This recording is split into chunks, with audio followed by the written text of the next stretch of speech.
Angélica, número 385.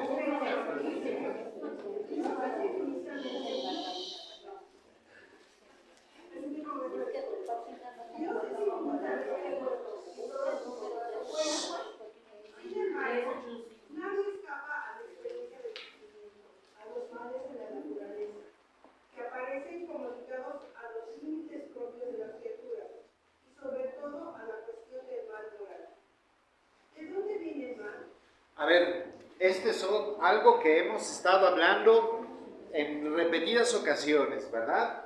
Tanto el mal físico como el mal moral. Ya habíamos hecho la distinción, quiero ver si ya quedó clara. ¿Cuál es la diferencia? ¿Qué es el mal físico? Marta, ¿cuál es la diferencia entre el mal físico y el mal moral? El mal físico puede ser el mano, el brazo, el dolor, ¿qué? Mal moral. Mal moral es del alma. Del alma. O sea, no se ve. Si yo mato a alguien, ¿es mal físico o es mal moral? Es mal, usted mata a alguien, es mal moral. Pero entonces dices que es del alma. Ah. A ver, más claramente, Kika. Pues me quedaste aquí enfrente, ni modo.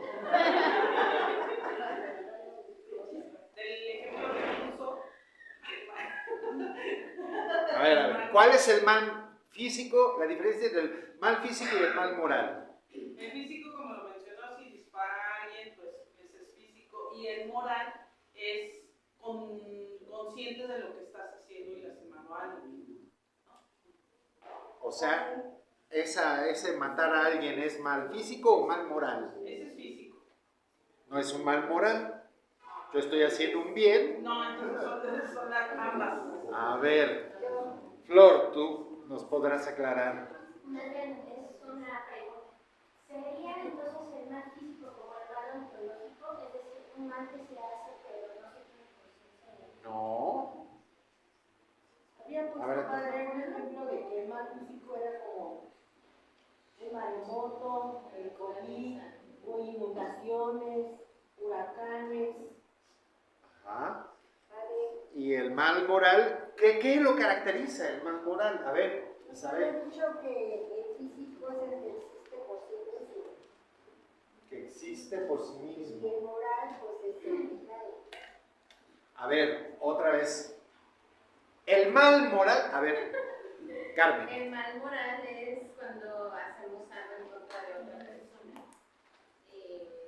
Una acción. Cuando hago algo mal en contra de una persona. A ver, si yo voy y quemo una selva, ¿es un mal, no es un mal moral? A ver, entonces, miren, es muy sencillo. El mal moral son todos aquellos males que se producen por la voluntad explícita del ser humano. Por la voluntad. Yo quiero producir un mal. ¿Ok? El mal físico es todos los demás males que hay en el mundo. O sea, viene un terremoto y mata a 20,000 personas, ¿verdad? ¿Quién lo provocó? Pues la naturaleza, es un mal natural, físico. Explota un volcán y mata a no sé cuántas personas. Ese es un mal físico. No es culpa del ser humano. No es voluntad humana. En cambio, si yo mato a Olivia, líbreme Dios, ¿verdad? Pero es un mal físico, es un mal moral. Oigan, ¿y si la mato porque estábamos los dos viendo allá las cosas de, no sé, en una barranca, ¿verdad? Y de repente yo pierdo el equilibrio, la empujo y se va al barranco y se muere. ¿Es un mal físico o un mal moral? Es un mal físico. Yo no voluntariamente la quise matar. Me pasó un accidente, me resbalé, perdí el control, me mareé, qué sé yo, la empujé y se cayó. ¿Me explico? Entonces, cuando entra la voluntad humana, es decir, el expreso deseo de producir un mal, eso es el mal moral. A ver, ¿dudas? Entonces, cuando entra la voluntad humana, es el mal moral. ¿De acuerdo? Obvio, muchas veces el mal moral tiene consecuencias de un mal físico. Si yo le clavo el cuchillo a alguien, pues no solamente le produzco un mal moral, sino un mal físico. Aunque hay males morales que no producen mal físico. Yo digo un chisme sobre Carmen, igual y ella ni se entera jamás, pero estoy haciendo un mal moral que no tiene consecuencias necesariamente físicas. ¿Me expliqué? ¿Ahora sí está bien claro? Pregunta de examen, ahora sí. Bueno. Entonces estábamos viendo, ¿de dónde viene el mal, especialmente el mal moral? Continuamos, Angélica, en español, no en latín. ¿De dónde viene el mal moral? Dice San Agustín. Y su propia búsqueda dolorosa solo encontrará salida en su conversión al Dios vivo, porque el misterio de la divinidad solo se esclarece a la luz del misterio de la piedad.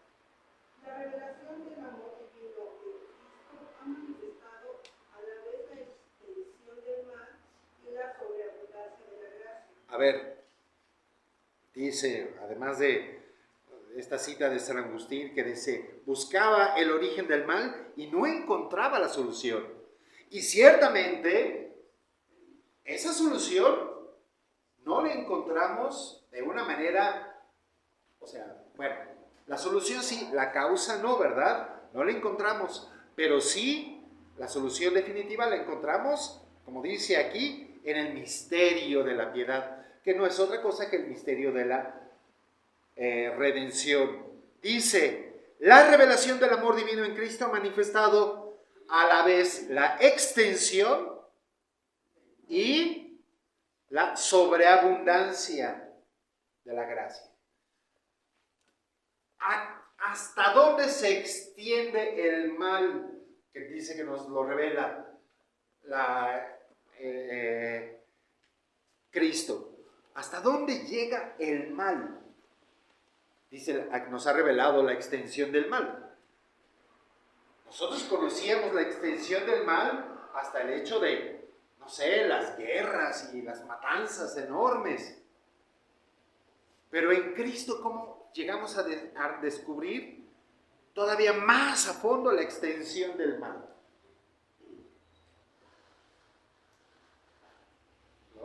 Como dice San Francisco de Asís, el demonio puede ser tan malo, pero ni el demonio se atrevió a crucificar a Cristo con nosotros. En la cruz, efectivamente. ¿Y específicamente en dónde?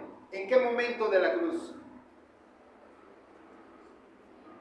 Esto ya es el culmen de la revelación de qué tanto produce el mal, hasta dónde puede llegar el mal. Porque nos afecta a todos los seres humanos. Lo afectó a Cristo. Eso solamente lo comprendimos en Cristo y en su crucifixión. ¿Y qué tanto?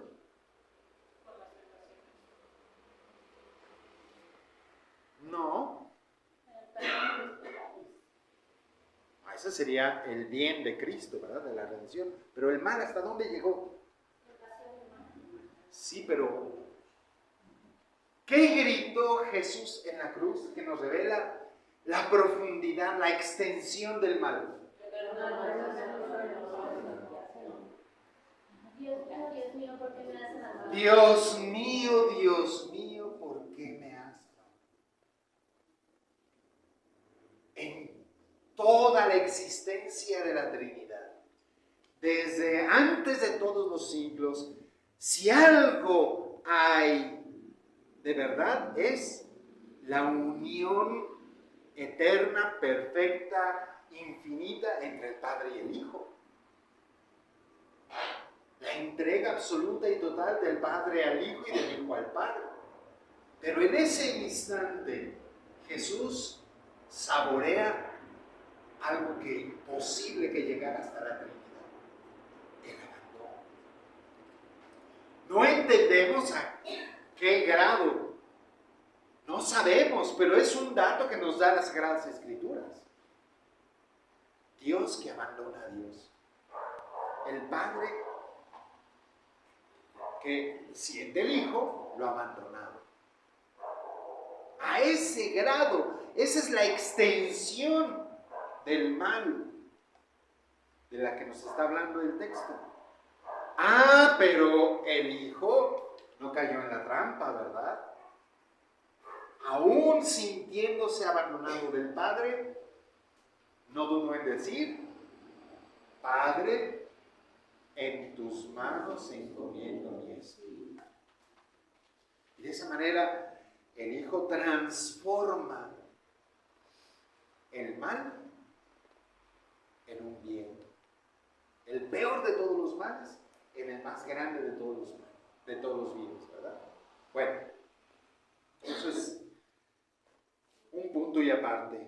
Por último, Angélica. Debemos, por tanto, examinar la cuestión del origen del mal, fijando la mirada en nuestra fe, en el que es su único vencedor. Ok, entonces, para poder entender más a fondo el problema del mal, tenemos que fijarnos en el vencedor del mal. Número 386. Yolanda. El pecado está presente en la historia del hombre.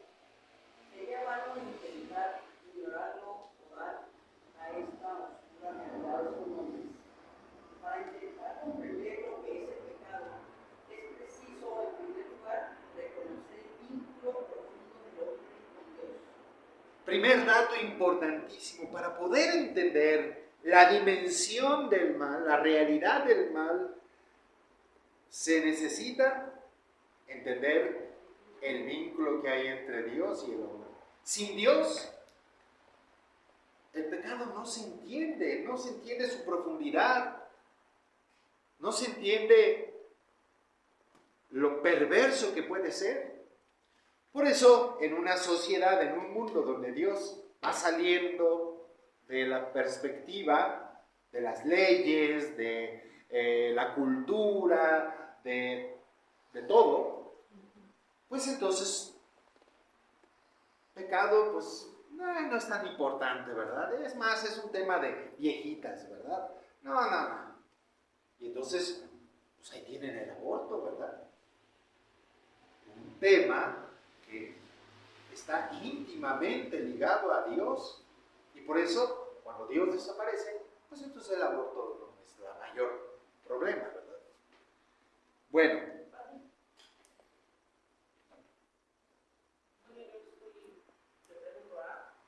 Y si fue, sabemos que dentro de nuestra religión está prohibido el aborto, pero si fue una violación. Bueno, estamos hablando del aborto en general y no es el tema de ahorita, sino nos vamos a meter en un tema muy escabroso y profundo que necesita mucha reflexión. Obviamente existen los atenuantes del pecado. Tendremos que ver qué significan los atenuantes del pecado para poder entender si robar es un pecado grave o no. A ver, si yo le robo un caramelo a un niño, se supone que robar es un pecado grave. ¿Es grave el pecado de robarle un caramelo a un niño? ¿Es grave entonces? ¿Me interrumpe la gracia de manera definitiva? No, obviamente que no. Robarle un caramelo a un niño, y si el niño está ahí con su bola de caramelo y se da cuenta, no es un pecado. Es pecado, no lo digo, que no, pero no puede ser grave. Y así habrá que ver los atenuantes. Si atropello, otra vez ahí vas, Olivia.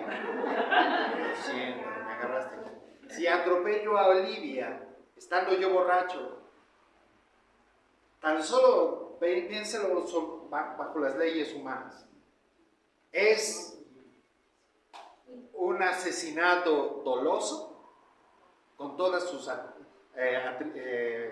agravantes? No, ¿verdad? Porque no iba yo consciente. Y un acto que no es plenamente consciente no puede ser plenamente pecado, y menos mortal, grave. ¿Sí? Tiene sus... El otro pecado sí, el de haberme emborrachado. Pero, me explico. Pero no vamos a entrar ahorita en ese tema. Estamos hablando del pecado. Bueno, ¿dónde me quedé? Ah, sí, vínculo con Dios. Porque fuera de esta relación, ¿quién estaba? ¿Yolanda? Por fuera de esta relación, el mal del pecado no es desenmascarado en su verdadera identidad de rechazo, de oposición a Dios, aunque continúe pensando sobre la vida del hombre y sobre la historia. Ok, entonces si no, no se desenmascara toda su profundidad, todo su sentido de oposición a Dios. Antonia, por favor, número 387. La realidad del pecado, y más particularmente del pecado de los orígenes, solo se esclarece a la luz de la revelación divina, sin el conocimiento que esta inusual de Dios no se puede reconocer claramente el pecado. Si se siente la tentación de explicar únicamente como un efecto de crecimiento, como una debilidad psicológica, un error, la consecuencia necesaria de una estructura social inadecuada, etc. Bueno, es que a lo largo de la historia, distintos personajes han explicado el mal moral como defecto de crecimiento, es decir, un defecto en la educación de los hijos. Los hijos, las personas hacen el pecado, cometen el mal porque no fueron educados adecuadamente. Entonces, no me acuerdo cuál era el personaje de la época de la Revolución Francesa, del enciclopedismo, que decía: yo voy a educar a mi hijo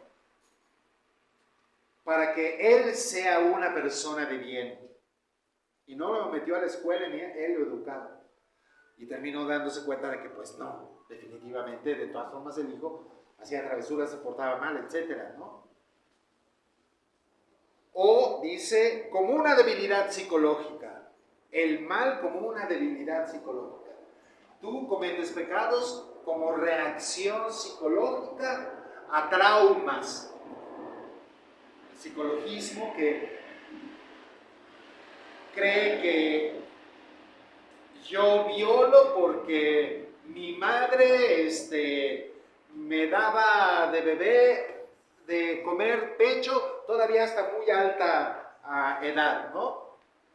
En fin, el tema freudiano, por ejemplo, ¿verdad? Hay cosas que definitivamente, por más que les quieras dar la vuelta, como un problema psicológico, como un problema de educación, o como dice aquí también,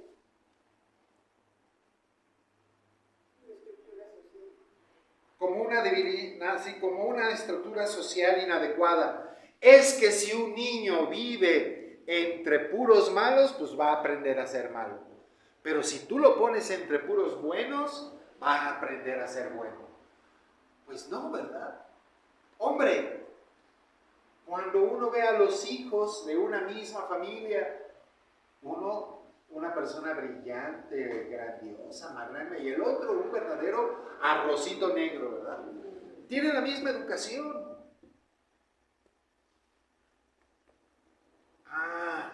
Entonces no tiene que ver porque es que la sociedad, ¿verdad? El ambiente, no, es algo que en cada uno se produce de una manera definitiva. El pecado, una realidad que todos vivimos. Bueno, lo último. Solo en el conocimiento del designio de Dios sobre el hombre se comprende y mexicano es una abuso de la libertad que Dios da a las personas creadas para que puedan amarle y amarse mutuamente. Pecado como abuso de la libertad. Efectivamente, el pecado es un abuso de la libertad que Dios nos dio. Si Dios no le hubiera dado libertad a Adán y a Eva, ¿verdad? Pues no hubieran comido del fruto prohibido. Pero les dio la libertad. Y a cada uno de nosotros Dios nos da la libertad. Y el abuso, el uso inadecuado de la libertad, entonces produce el pecado. Es la libertad humana la que produce el pecado. Una vez más, el mal moral viene de la voluntad humana, del uso inadecuado de la libertad. Ay, padre, pues entonces Dios se equivocó. ¿Por qué no mejor no nos hizo libres? Si no nos hubiera hecho libres, nadie hubiera pecado. ¿Cierto o falso? ¿Cierto o falso? Cierto. Ah, pero ¿y entonces? ¿Cuál es el problema? Si Dios no nos hubiera hecho libres. ¿Eso atenta contra qué? No conoceríamos las otras cualidades de Dios como la misericordia. Más aún. Más aún. No hubiéramos sido a imagen y semejanza de Dios. Para ser imagen y semejanza de Dios, si Dios es libre, nosotros teníamos que ser libres. O dicho de otra manera, ¿cómo podríamos amar si no fuéramos libres? ¿A poco yo le puedo decir a Rodrigo, ahora te obligo a que me ames? Le puedo decir, otra vez a Olivia, ¿verdad? Te ordeno que me ames. Imposible. El amor no será desde la esclavitud, se necesita la libertad para amar. Si no, no hay amor, hay sumisión. ¿De acuerdo? Bueno, entonces vamos a continuar. El pecado original. Verdad esencial de la fe. Un tema bastante difícil. Vamos a ver. Número 388, Reina. El pecado original, una verdad esencial de la fe. Con el desarrollo de la revelación, se va iluminando también la realidad del pecado. Aunque el pueblo de Dios del Antiguo Testamento conoció de alguna manera la condición humana a la luz de la historia de la caída narrada en el Génesis, no podía alcanzar el significado último de esta historia que solo se manifiesta a la luz de la muerte y de la resurrección de Jesucristo. Es preciso conocer a Cristo como fuente de la gracia para conocer a Adán como fuente del pecado. El Espíritu Paráclito, enviado por Cristo resucitado, es quien vino a convencer al mundo en lo referente al pecado, revelando al que es su redentor. Bien.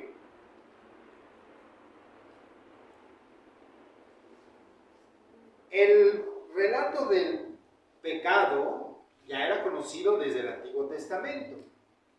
Dice el texto, pero no podía alcanzar el significado último sino a la luz de la muerte y resurrección de Cristo.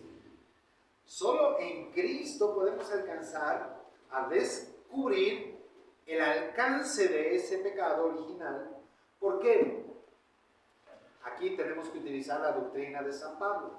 Si por un hombre vino el pecado al mundo, por un hombre también vino la salvación a todo el género. Es decir, ¿por qué la salvación se hereda? ¿Por qué podemos nosotros que no estuvimos en la cruz ser salvados? Porque la redención se comunica a través del bautismo, ¿verdad? Bueno, se comunica porque de la misma manera el pecado original se comunica a nosotros a través del nacimiento, del primer nacimiento, el nacimiento de nuestros padres. Esta doctrina del pecado original fue desarrollada especialmente por San Agustín y a veces incluso en la Iglesia Ortodoxa es vista con cierta reticencia. A ver, lo primero que tenemos que entender es que el pecado original no es como el resto de los pecados. El resto de los pecados se producen por nuestro hacer. Son nuestras obras las que producen el pecado.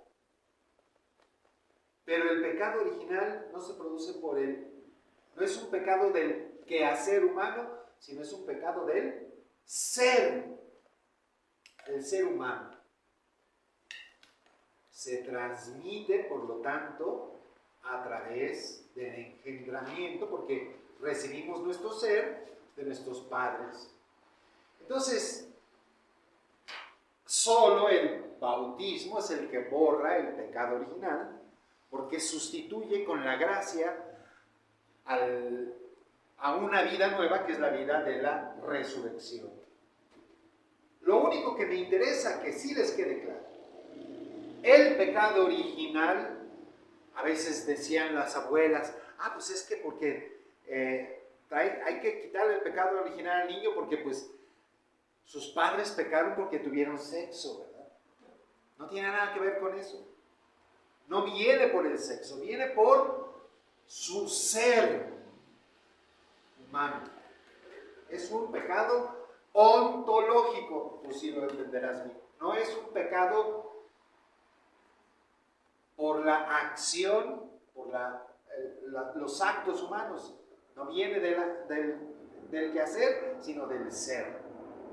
Esto es lo único que me interesa que se quede. ¿Ok? Y, por lo tanto, por eso es que dice este texto, solo en Cristo es que se nos revela la profundidad de ese pecado, porque así se nos revela la profundidad de la gracia del perdón, ¿verdad? Número 389, a ver qué nos aporta Guadalupe. La doctrina del pecado original es, por así decirlo, el reverso de la buena nueva de que Jesús es el Salvador de todos los hombres, que todos necesitan salvación y que la salvación es ofrecida a todos por gracia a Cristo. La Iglesia, que tiene el sentido de Cristo, sabe bien que no se puede lesionar la revelación del pecado original sin atentar contra el misterio de Cristo. Bueno, una vez más, dice,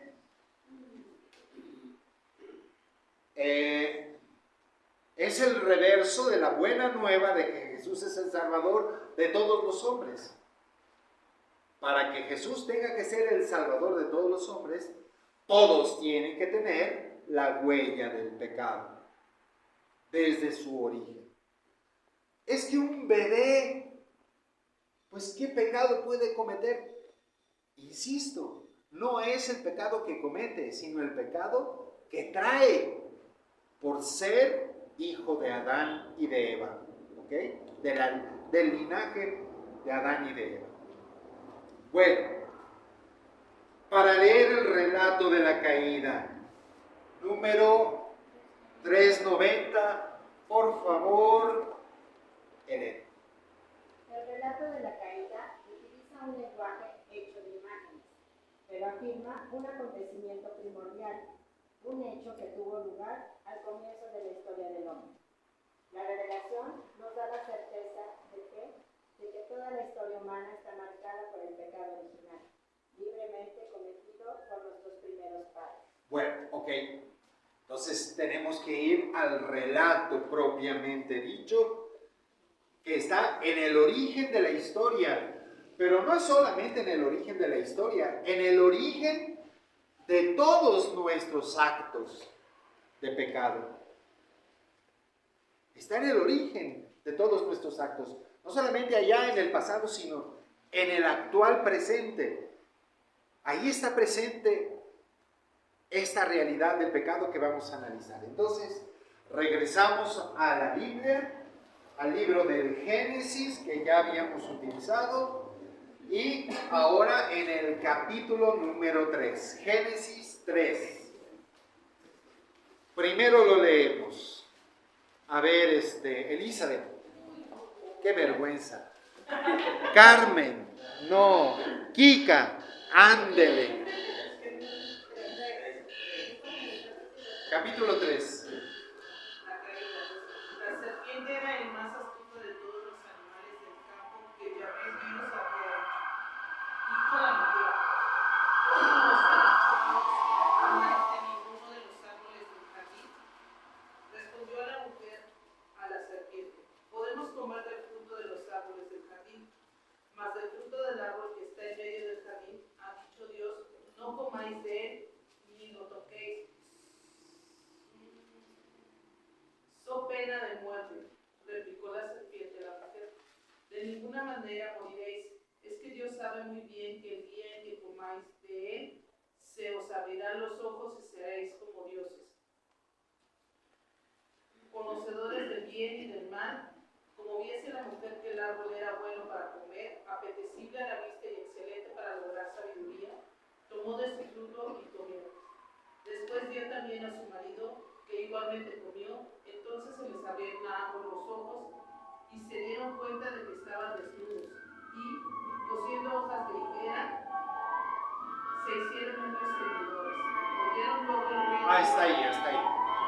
Bueno, adiós, qué escándalo.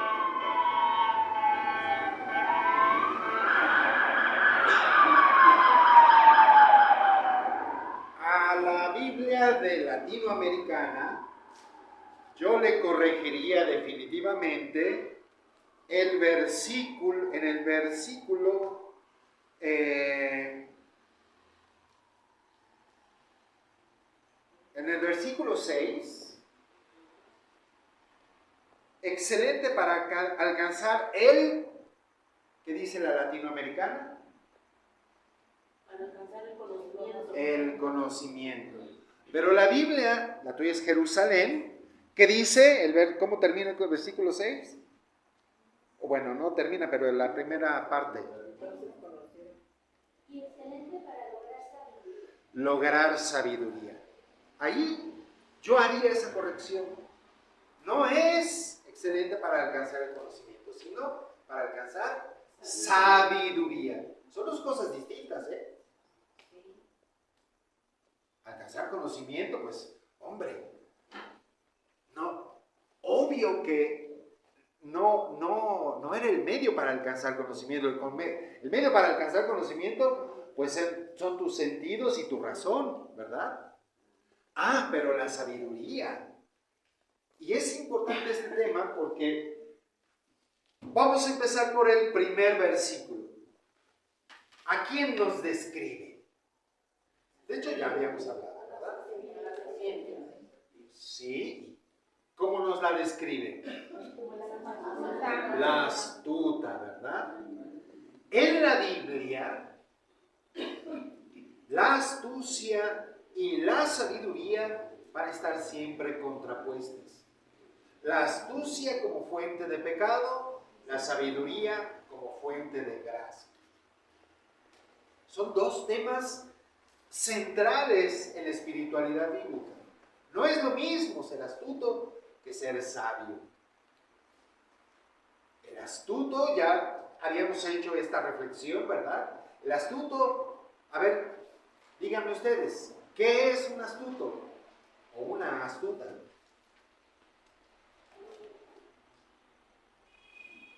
A ver, ¿quién da más? Que puede manipular fácilmente a un propio. Lo puede ir moldeando y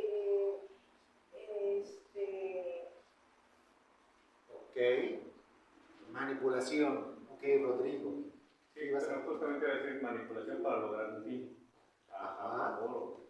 Beneficio propio. Beneficio propio, ¿verdad? Ya aquí estamos entrando en el tema profundo de la astucia. La astucia no lleva a otros a obtener un beneficio propio, sino a mí a sacar provecho.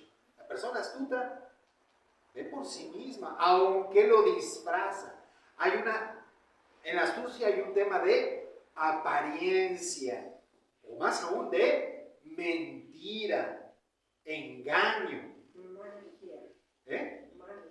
Bueno, la magia es una forma, ¿verdad? Pero ahí está el tema de la astucia. Y la serpiente es la más astuta. Noten entonces cómo la Biblia misma nos da la clave de interpretación de este relato.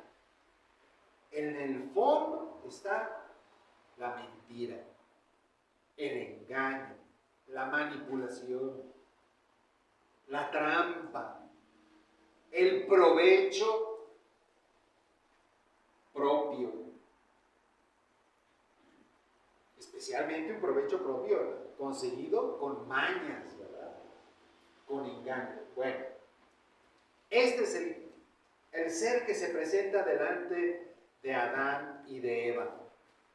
Bueno, dice que Eva, pero pues obviamente estaba ahí junto a su marido, al que le dio, dice el texto, ¿verdad?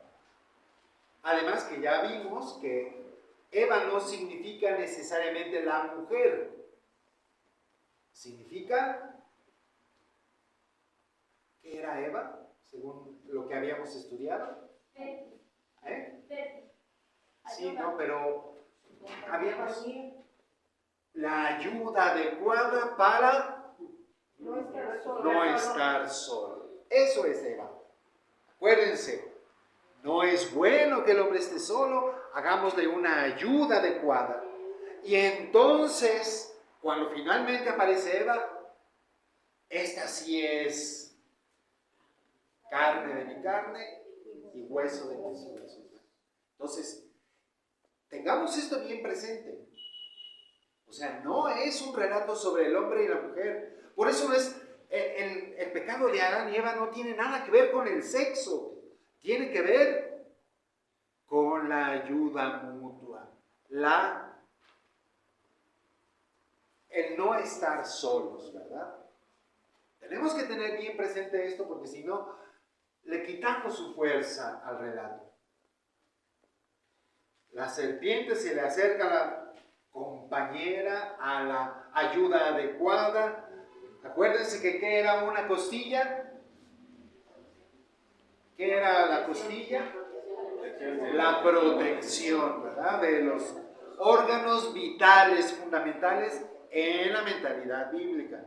Ya sabemos que el cerebro es mucho más importante, pero eso es un tema moderno. En la Biblia los órganos fundamentales de la vida son el corazón y los pulmones. Bueno, ¿qué le dice? Es cierto que Dios les ha dicho, no coman de ninguno de los árboles del jardín. ¿Qué es eso? Una mentira. Ahí está la astucia, actuando transparentemente, como una mentirosa. La que engaña, la que hace trampa. Pero, dice, la mujer responde a la serpiente de una manera contundente. Podemos comer de los frutos de los árboles del jardín, pero no de ese que está en medio del jardín. Pues Dios nos ha dicho, ha hablado. La palabra de Dios como la salvadora, la protectora, la que comunica precisamente la sabiduría. ¿Y qué es la sabiduría? Pues saber vivir, ¿verdad? No solamente vivir, sino saber vivir. No coman de él ni lo prueben siquiera, porque si lo hacen morirán. Recordemos la sentencia porque ahí no está escrita con todas sus letras. En el relato del del capítulo 2 sí nos lo dice. Puedes comer, a ver, versículo 17,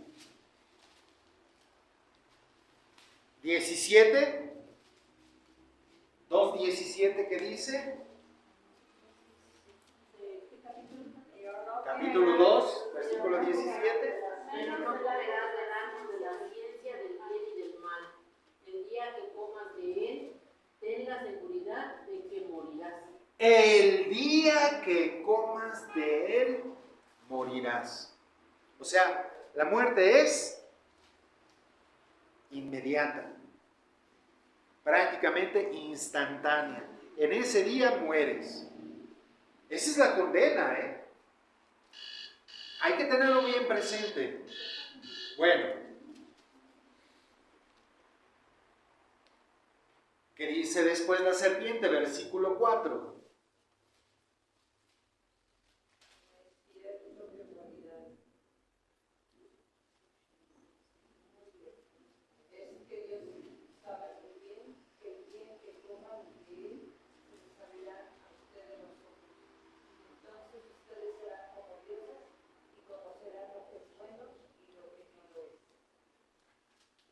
A ver, este es uno de los versículos que hay que tener siempre bien subrayaditos en la Biblia, ¿verdad?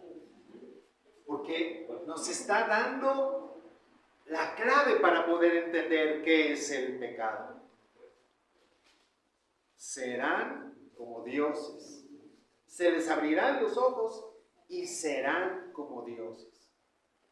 He aquí el discurso de la serpiente llegado a su culmen. El anterior no funcionó. La mentira como tal no funcionó. Pero esta otra mentira sí le va a funcionar. Serán como dioses, conocedores de lo que es bueno y lo que no lo es. Otra vez, no es solamente el tema de conocimiento sobre las cosas, no, sobre lo que es bueno y no es. Es decir, el tema de la sabiduría. La está provocando a la compañera para hacer a un lado a Dios. Si yo soy como Dios, ya que necesito de Dios.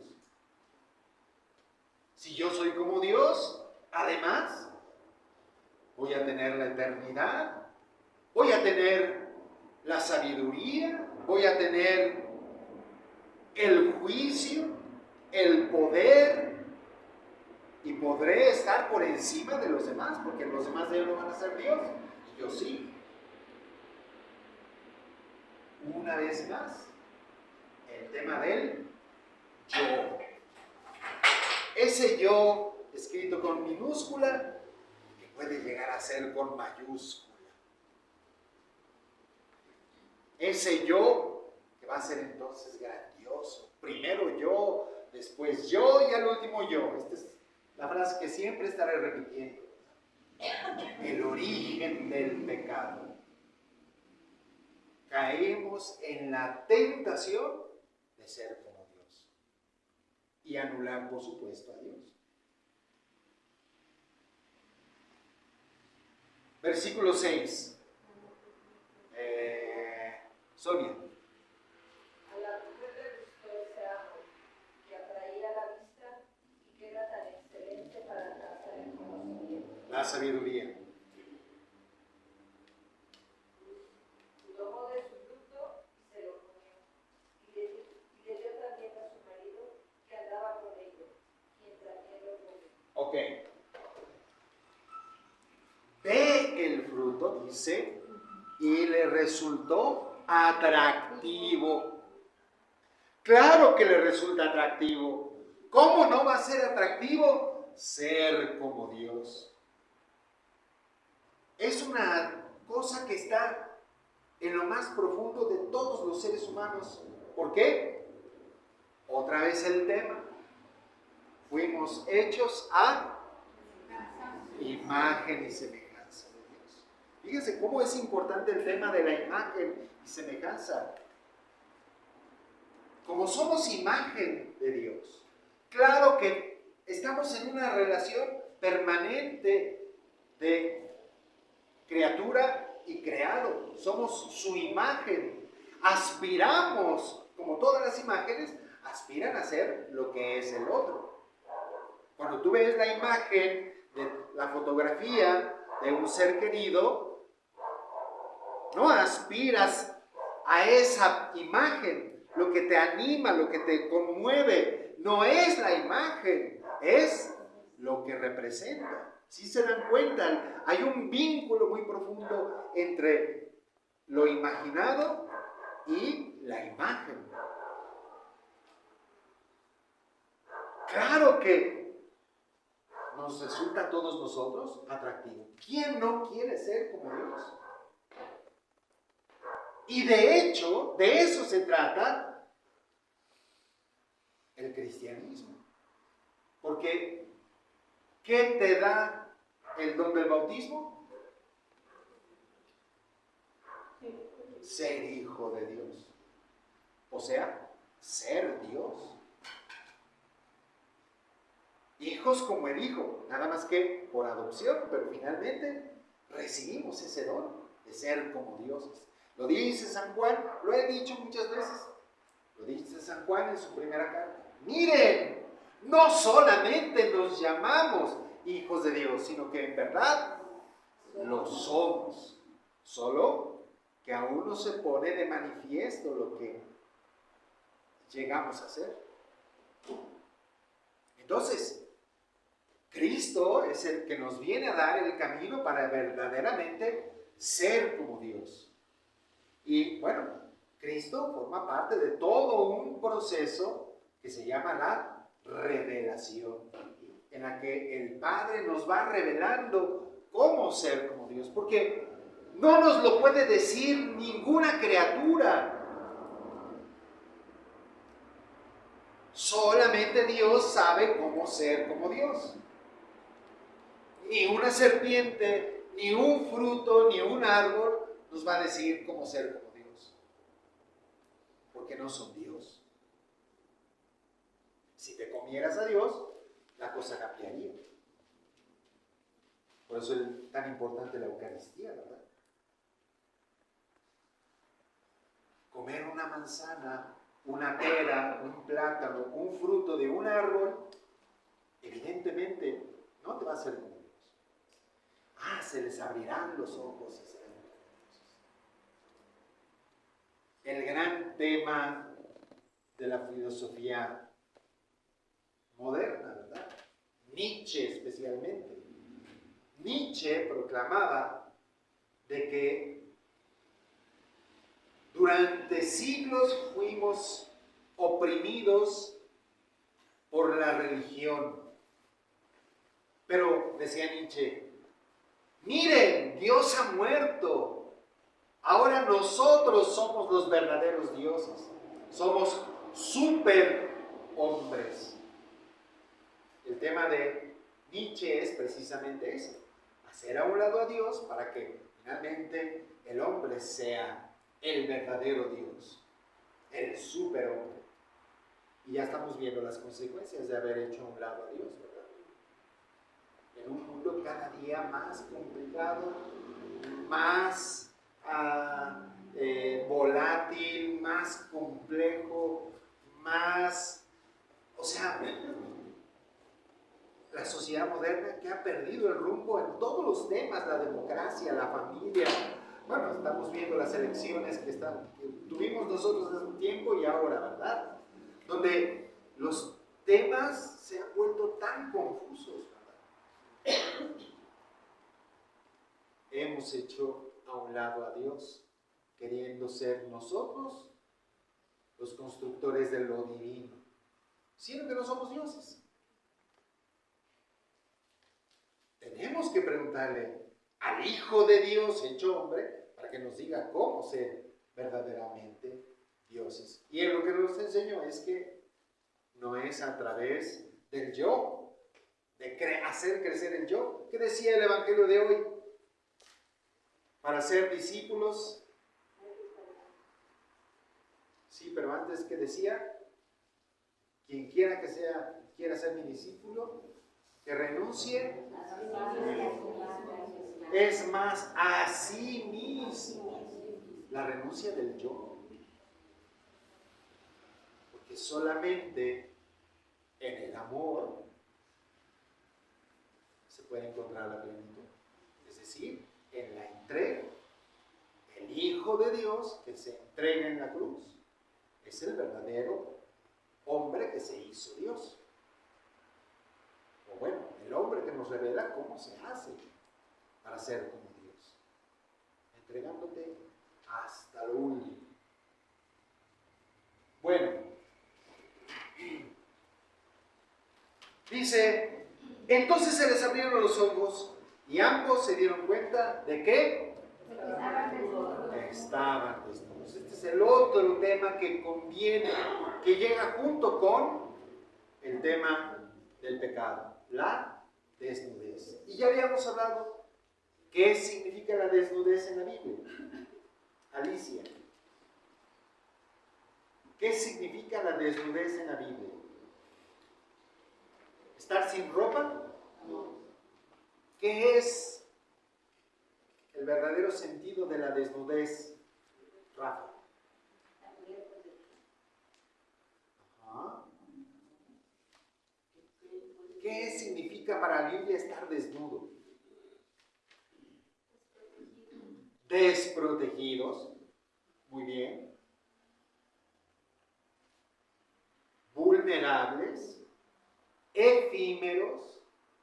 Eso es estar desnudo. Es el tema del hijo, aquel que se va a derrochar toda su fortuna, pero cuando se le acaba, moría de hambre. La desnudez era esa muerte de hambre, ¿verdad?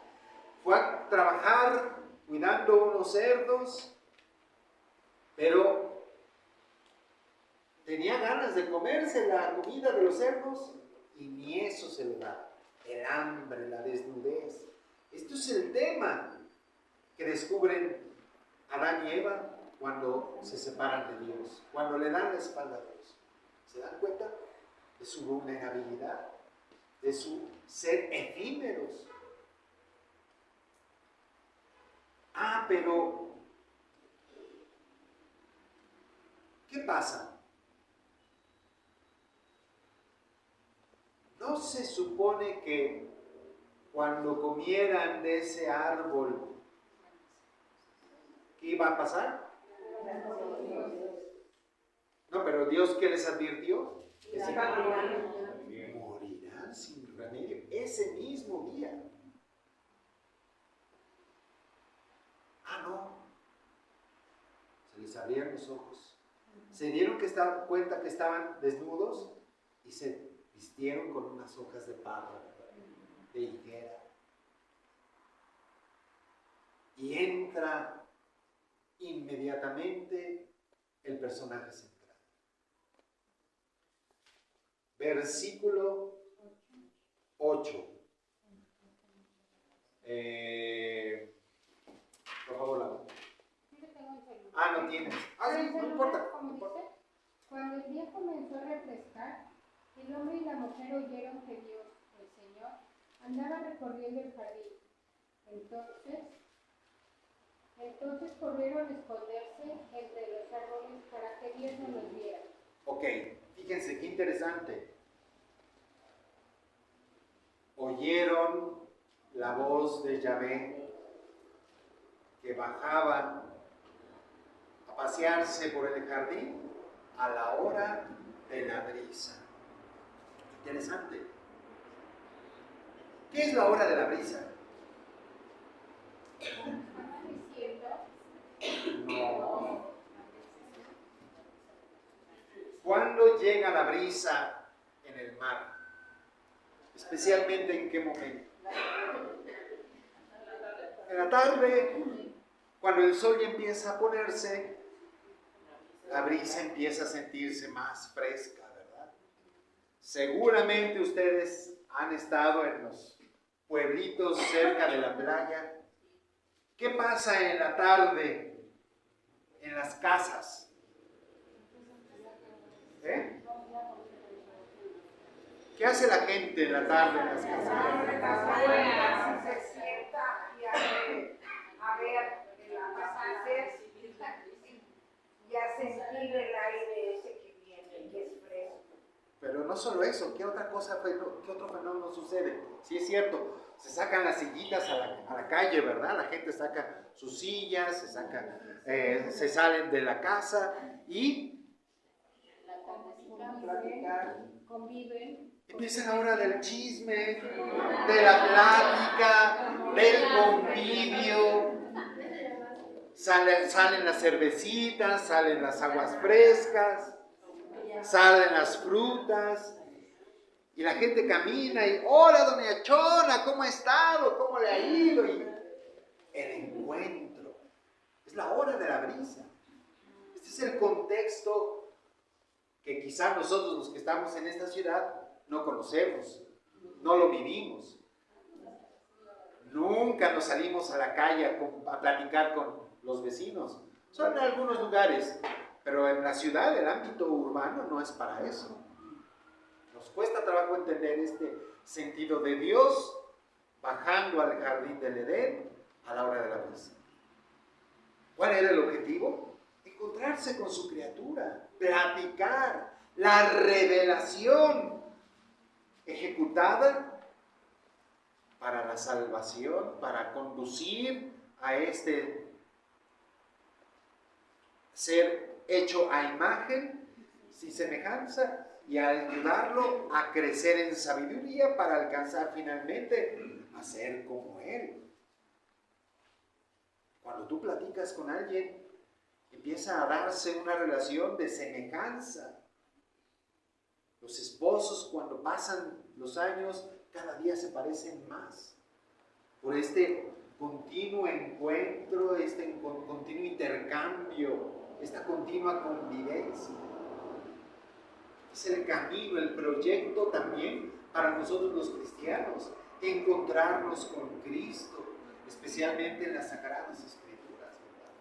Para cada día ser más semejante a Él. Bajó Yahvé Dios a la hora de la brisa. Y luego se escondieron para que Yahvé Dios no los viera.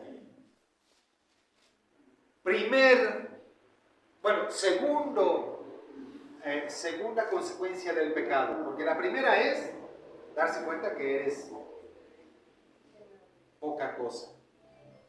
No eres más que un ser vulnerable que sufre, que tiene sus dificultades en la vida, que este mundo le es adverso, que produce angustia, en fin. Esa es la primera consecuencia. Toma de conciencia de tu realidad frágil. Segunda toma de conciencia, estaban desnudos. No, perdón. Se esconden de Dios.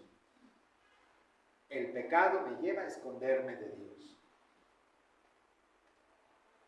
Esta es otra cosa que lo podemos constatar en todos lados. Los pecadores no quieren acercarse a Dios, ¿verdad?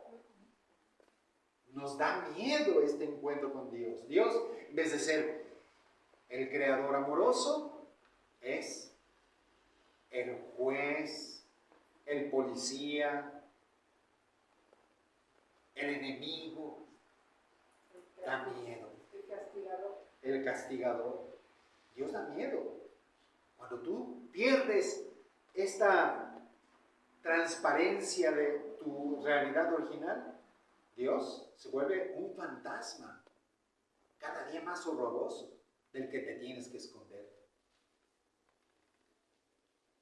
Se esconden para que Dios no los viera. Versículo 9. Catalina. Pero el Señor Dios, dice que el Señor Dios lo llamó al hombre diciendo, ¿dónde estás? Otra de las grandes frases de la Biblia. Dios no se rinde. ¿Dónde estás? No le dice, oye, ¿qué haces ahí escondido? Ya te vi. Porque obviamente Dios sabía dónde estaba Adán, ¿o no? Sí. Si no, no sería Dios. Pero pregunta, ¿dónde estás? Dios no agrede la libertad de Adán, pero sí lo busca. ¿Dónde estás? Podríamos resumir todas las Sagradas Escrituras en esa pregunta. ¿Dónde estás? Dios que continuamente busca tocando la puerta. Dice el Apocalipsis en una de las cartas que escribe Dios a las iglesias, a las 7 iglesias, más específicamente a la de Filadelfia. Mira, estoy a la puerta y llamo. Si alguien escucha mi voz y abre, yo no voy a abrir, yo estoy afuera esperando. Si alguien escucha mi voz y abre, entraré, porque hay que tener el contexto de la carta. Dice, los vomito porque son mediocres y los trata pero de la patada. Tibios, ¿verdad? Si alguien escucha mi voz y abre la puerta, entraré y cenaremos juntos, yo con él y él conmigo. Recuerden esta expresión tan típica de la teología juanina. El que come mi carne y bebe mi sangre está en mí y yo en él.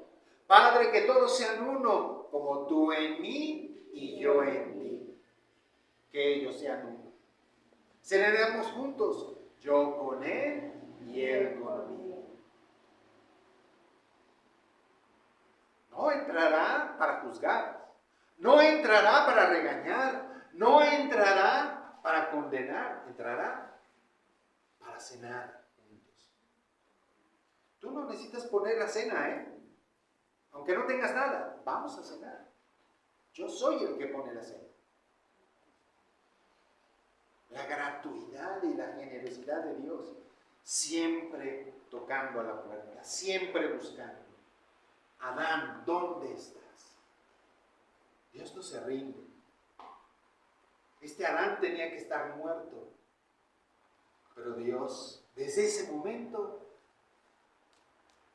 va a empezar a actuar con la salvación. Esto que para el pueblo judío quedará muy claro especialmente en la experiencia de él.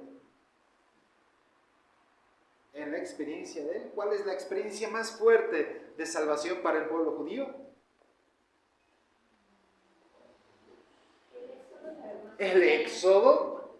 Por eso es tan importante la cena del Pesaj, para recordar año con año esta acción liberadora, salvadora de Dios que todo judío experimenta.